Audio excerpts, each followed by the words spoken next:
And candidly, like I was for other candidates, in 2016. Yeah, I was too. But Me. yeah, yeah.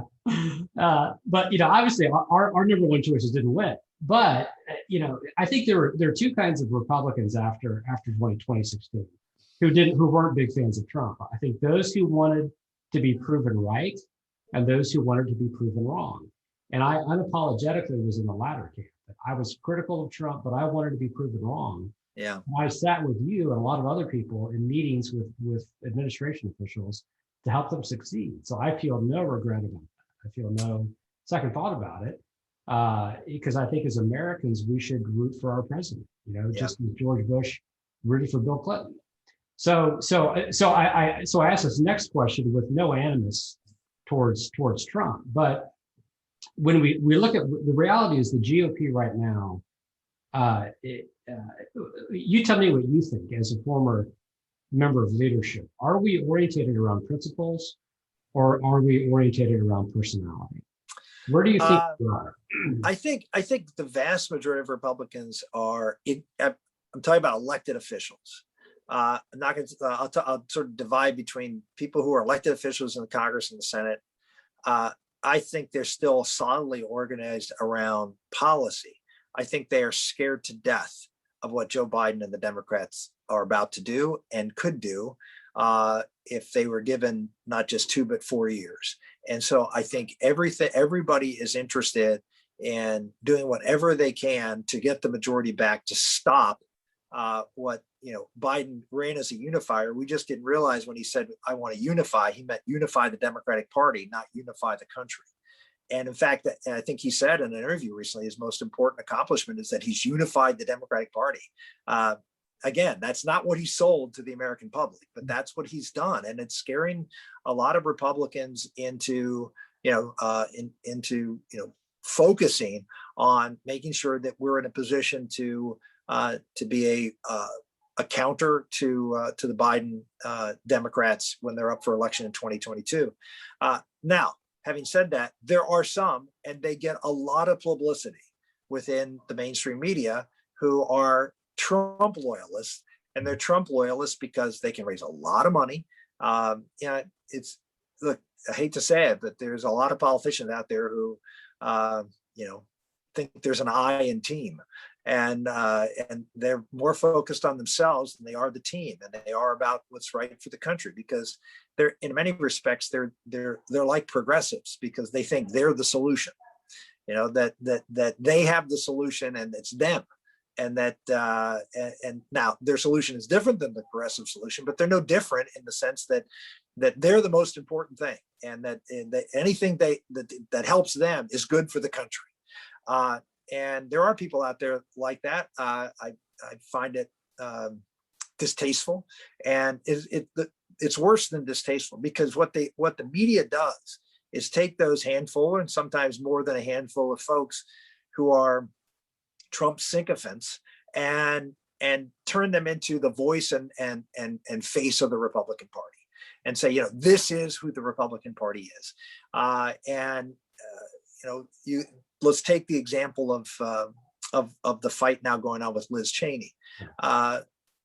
There's a legitimate, I understand why Republicans are upset, because they're trying, Kevin McCarthy and most of the Republicans are trying to hold together the Trump coalition, right? And there are people, and let me sort of move to the other comment, which is the Republican Party, not just Republicans in Congress now, but let's look across the country. Donald Trump is, there are a lot of Republicans who are wedded more to Trump than they are to the party, more in the public than there is in Congress. And Republicans in Congress know this. And so, and the reason, by the way, I'm not being critical of people who are wedded to Trump. I think the reason they're wedded to Trump is because he fought, and because he didn't cower to the left. He was willing to voice what for decades Republicans have sort of, I shouldn't say that. I mean, the revolution in '94, we fought, we did things, but throughout a long period of time, Republicans have cowered to the national media. You look at John McCain and Mitt Romney are two great examples that, Republicans voted for people who were not confrontational, who wanted to to have the New York Times like them. And Republicans just got, particularly the new brand of Republicans who came in, the blue collar conservatives who came in, wanted none of that. I mean, these people are actually trying to assault my family and my beliefs, and they're trying to transform this country that I love. And someone's got to stand up and fight. And we didn't for a long time. And so I don't blame them for their loyalty to Trump at all. But members of Congress now have to deal with the reality that we need those folks to participate in the 2022 election. So going out there and poking the bear, as Liz Cheney is doing, while I agree 100%, let me just say this, I agree 100% with what her point, which is Donald Trump lied about the election being stolen. I said that on election night when he came out at 2:30 in the morning. I was still on CNN at the time. He came out and said, the election was stolen. I went on TV within 20 minutes. I don't know if I was the first, but probably at 3 in the morning, I probably was the first who said, you can't say that. That's not right. That's not true. I mean, it may be true, but you can't say that now because you don't know it's true. And I'm willing to give him the chance to prove it, but until he can prove it, he shouldn't say it. And he never did prove it. And as a result of that, what Cheney is saying is right, but to go out and make it the number one issue that you talk about is counterproductive. I think, we need to say the election wasn't stolen. We need to respectfully disagree with the president. But we can't go out and divide the party and make that the focal point of this election. So if you're in the House, would you vote for a new conference chair because of that, or would you figure out a way to? How would you? I try to figure out a way to explain to the conference what I just explained here, and say, look, civil wars don't usually help in elections, and we need people who we need to bring people together. Liz is right. I agree with her. But the tactics she's using, just because you're right doesn't mean how you go about saying you're right is the right way to do it.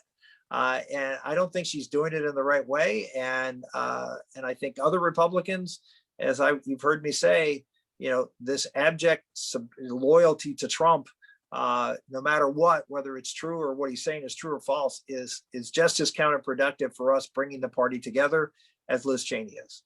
Yeah. And Rep. Jim Banks has written a memo.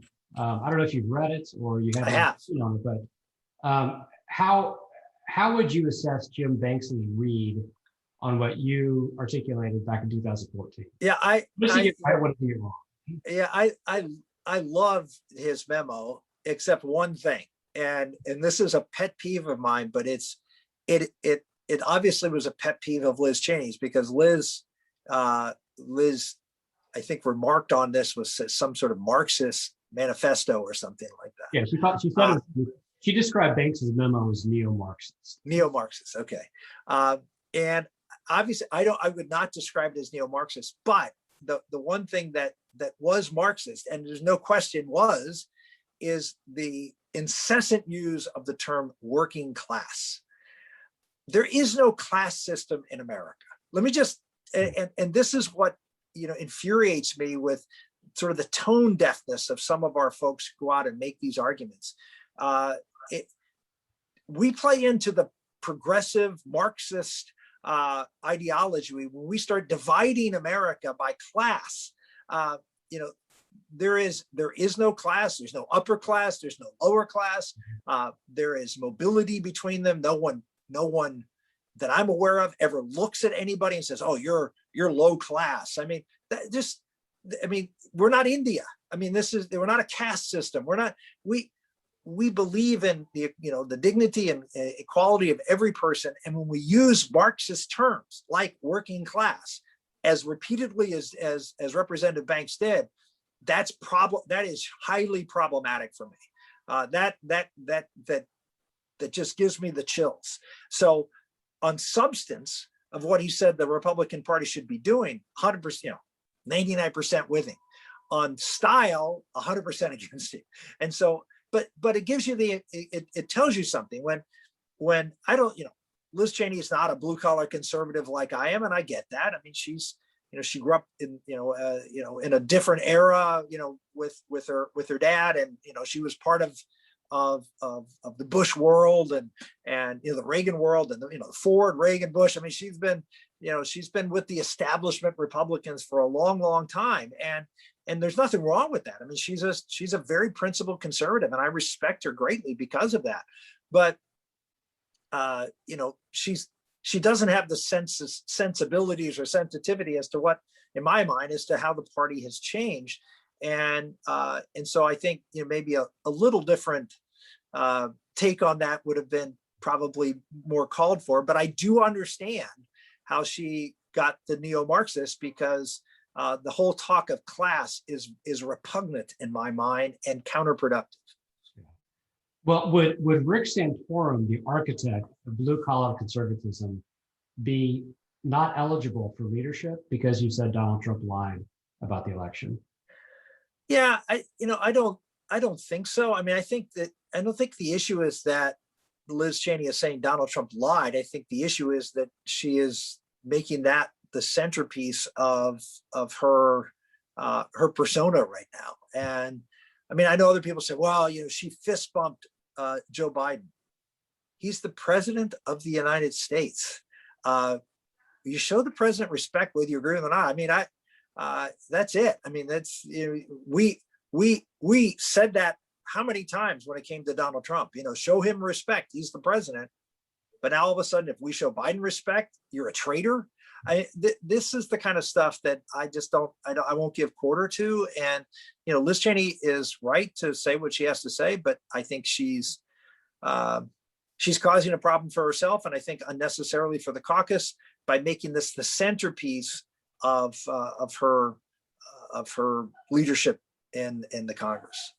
Yeah, I think it just a note on the fist bump. As I've reminded you and other folks, is Tom Coburn. After State of the Union, Barack Obama went down the line. He came up to Tom Coburn and gave him a bear hug on national television. Yeah. And I know in the moment, George Will was just taken aback. Why are these two people giving each other a hug? And Coburn took a lot of grief for that, but he didn't just double down. He tripled down and said, he's our president. We should be proud that we elected our president. Yeah. No, I mean, and that's the American idea. Exactly. And look, we're not enemies. One of the things that I'm distressed about many things. One of the things I'm very distressed about is the decreasing civility in our culture. And I've seen it for 20 plus years with me, how the left and now social media just ad hominem, brutal, vicious attacks on anything I do or say. It's a blood, social media and politics is just a vicious blood sport. And there's no quarter for anybody, to make a mistake or to say something, or it's not healthy. It's not good for our country. And one of the things that I'm working on with my good pal Foster Freeze, we're promoting what's called harmony dinners and something called, we're working on something called the coffee challenge, which is to challenge people from opposite ends of the spectrum to have coffee with each other, not to convince each other one way or the other, but just to see the humanity of the other person and realize that, yes, we can be foes, but we're not enemies. We're still Americans, and we should be able to be civil and disagree without being, violently disagreeable. Yeah. Yeah. And I'm sitting here on a former Civil War battlefield. I mean, our home just a few feet away was a field hospital. There's a true story of this property was owned by a Southern sympathizer family. They brought a wounded Yankee captain in, and one of the daughters said, don't treat him, let the damn Yankee die. Another daughter intervened and said, no, we're going to take care of him. So to make a long story short, is the daughter that initially refused to treat him, he came back and they got married after the war. So it's a story. Today's enemies can become tomorrow's partners. Yeah. So I commend you and Foster for that focus. So I want to touch briefly back on this, on the issue of the election, because this is a raw emotional issue for a lot of Republicans, conservatives. So you're saying Trump lied about the election, and I agree with you. Liz Cheney saying the same thing. A lot of people are saying that. But as you and I talked offline about Pennsylvania in particular, you have intimate knowledge of how that state works. It's important to note that let me say what I think you've said to me, and you can say it again publicly, is there were maybe 10,000 votes that really were in question. And so you can acknowledge that there could have been enough fraud to make a difference. Yep. Had the Yes. election closer, that's a very important point to make. So because there are a lot of people that have good faith concerns about election fraud. So I want to be clear that even though we're saying Donald Trump lied about the election, we're not saying It's not because I thought the the election fraud. was pristine or Exactly. that the Democrats didn't. It's less about the pristineness of the election and more about what the Democrats did to change election laws prior to the election. I mean, that's they use COVID just like they're using COVID now for spending $6 trillion.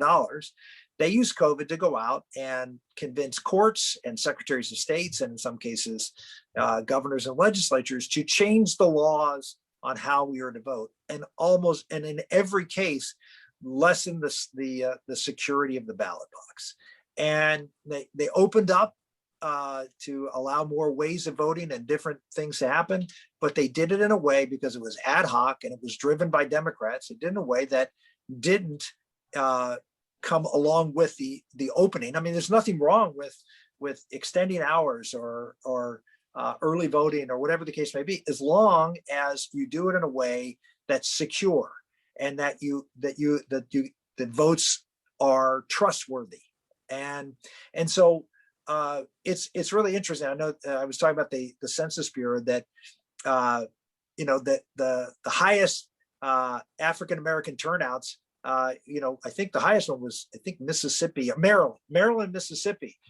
Both Republican governors, I might add, and Mississippi, known forever as being the most discriminatory against blacks. It had the highest percentage of black turnout was in the state of Mississippi. So the idea that Republicans and conservative states, don't want blacks to turn out is ridiculous. What they want is a balance between the availability of the vote and the security of the vote and the trustworthiness of the vote, the validity of the vote. And by the way, again, if you look at the Census Bureau data from the 2020 election, it's very, very clear. All of these laws that the Democrats say limit turnout or discriminate, those states just simply, there was no statistical difference between turnout in any of those states. In fact, some of the lowest turnouts among African Americans were in liberal states.